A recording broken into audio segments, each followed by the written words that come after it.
Shalom saudara yang terkasih dalam Tuhan, mari membaca firman Tuhan di dalam Yesaya pasal 9 ayat 1 sampai ke 6. Bangsa yang berjalan di dalam kegelapan telah melihat terang yang besar. Mereka yang diam di negeri kekelaman, atasnya terang telah bersinar. Engkau telah menimbulkan banyak sorak-sorak dan sukacita yang besar.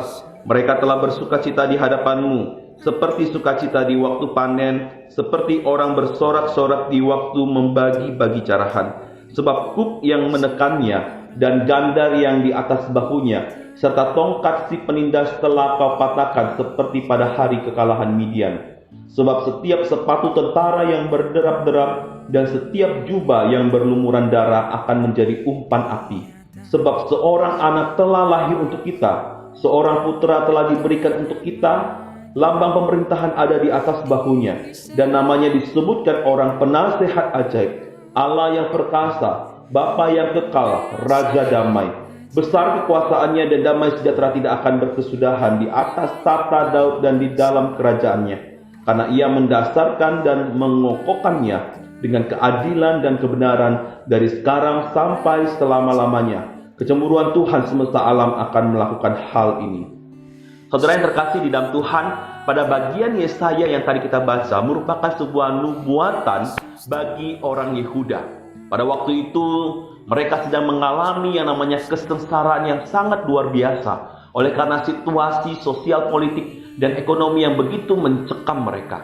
Ancaman dan kesulitan itu datang dari mana? Datang dari Raja Aram. Datang juga dari Raja Israel Utara yang hendak menghabisi Yehuda yang pada waktu itu dipimpin oleh Raja Ahaz.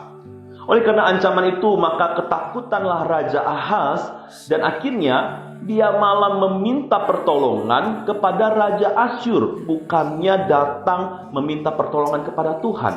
Namun apa yang terjadi? Yang diharapkan untuk bisa menolong yaitu Raja Asyur justru menjadi seperti bumerang yang menjadi ancaman balik yang semakin menyengsarakan bangsa Yehuda. Dalam situasi genting seperti inilah Yesaya, Nabi Tuhan itu mengajak Raja Ahaz dan segenap rakyatnya pada waktu itu untuk merendahkan diri di hadapan Tuhan. Yesaya juga menyampaikan berita pengharapan keselamatan, meyakinkan kepada Raja Ahaz bahwa rencana Raja Aram dan juga Raja Israel Utara itu tidak akan pernah berhasil, termasuk ancaman besar daripada Asyur. Sebab Allah telah berjanji kepada Raja Daud bahwa tata kerajaannya hanya akan diduduki oleh keturunan Daud saja. Namun karena Raja Ahaz pada waktu itu sudah terlanjur takut, pada waktu itu dia tidak percaya pada perkataan Yesaya, sehingga Allah melalui Yesaya memberikan sebuah tanda. Tanda itu diungkapkan oleh Yesaya pada bagian firman Tuhan yang tadi sudah kita baca. Nubuat Yesaya itu akhirnya tergenapi pada masa itu dan juga pada masa yang akan datang. Pada masa itu apa yang terjadi? Yaitu dengan munculnya Raja Hizkia yang merupakan anak daripada Raja Ahaz.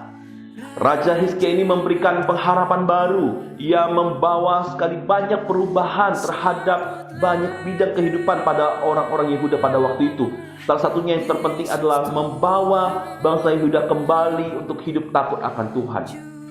Nah saudara, ucapan daripada Allah tentang penghancuran musuh-musuh umat Allah juga dibuktikan dengan kekalahan daripada Aram dan juga Raja Israel Utara.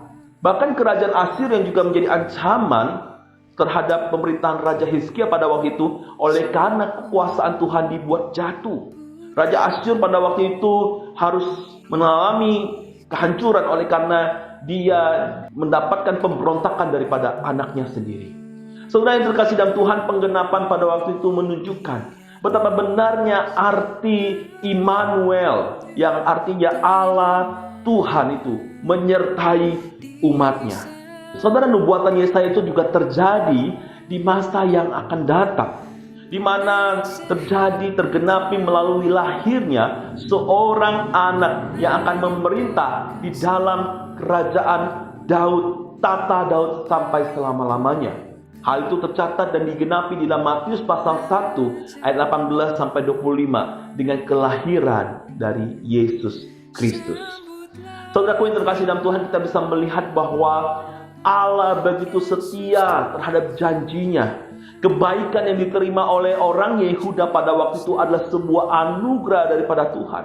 Bukan karena kehebatan ataupun karena kekuatan mereka yang mau datang kepada Tuhan, tetapi karena kesetiaan dan janji Tuhan yang tidak ia ingkari. Saudaraku yang terkasih dalam Tuhan, demikian juga kebaikan yang kita terima daripada Tuhan. Kita tahu bahwa kebaikan Tuhan yang Tuhan berikan jelas-jelas adalah sebuah anugerah. Jelas-jelas itu adalah sebuah inisiatif Allah yang mau datang kepada manusia berdosa. Dengan kehadiran daripada Immanuel yang artinya Allah beserta dengan kita. Saudaraku yang terkasih dalam Tuhan, juru selamat yang kita miliki, Yesus Kristus, adalah anugerah yang terbesar bagi kita. Saudaraku yang terkasih dalam Tuhan, memasuki bulan Desember, kita akan merayakan kembali kasih Allah bagi manusia. Allah yang mau datang menyelamatkan kita, manusia yang berdosa. Memberikan pengharapan juga di masa-masa kesesakan, masa-masa kekelaman di dalam kehidupan kita. Oleh karena itu, saudara, janganlah kita pernah menyerah. Janganlah kita berhenti berharap kepada Tuhan, ataupun bahkan kita meragukan segala kebaikan dan kesetiaan Tuhan di dalam kehidupan kita.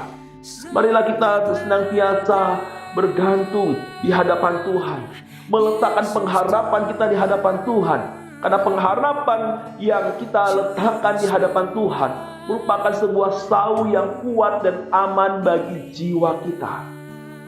Dan saudaraku yang terkasih dalam Tuhan, ingatlah, di dalam masa sesulit apapun, Allah tetaplah Allah yang setia, yang mengasihi, yang tidak pernah berubah dari dulu sampai sekarang. Saudara, marilah menjelang momen-momen perayaan Natal di bulan Desember ini, kita ingat kembali Allah yang datang, yang berinisiatif untuk terlebih dahulu mengasihi dan menyelamatkan kita. Tuhan Yesus memberkati. Amin.